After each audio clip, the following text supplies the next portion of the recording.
শিলার মা বাবা নেই, আছে শুধু ছোট ভাই বোন। ভাই অসুস্থ, সংসার অভাবের। পড়াশোনার পাশাপাশি শিলা ধনী পরিবারের বাচ্চাদের পড়ায়।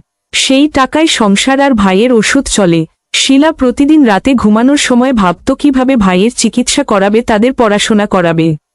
পরের দিন বাচ্চাদের পড়াতে যায়। শিলা অপেক্ষায় থাকত কখন তাকে নাস্তা দিবে। বাচ্চাদের মা নাস্তা দিলে শিলা লুকিয়ে ভাই বোনের জন্য নিয়ে যেত। একদিন এক মা তা দেখে ভুল বুঝে খারাপ ভাবল। পরে খোঁজ নিয়ে জানতে পারল শিলার কঠিন জীবন। সে শিলার ঘরের জানালা দিয়ে দেখে সত্যিই শিলা দরিদ্র। পরদিন টুকরিতে ফল, টাকা আর একটি চিরকুট রেখে গেল।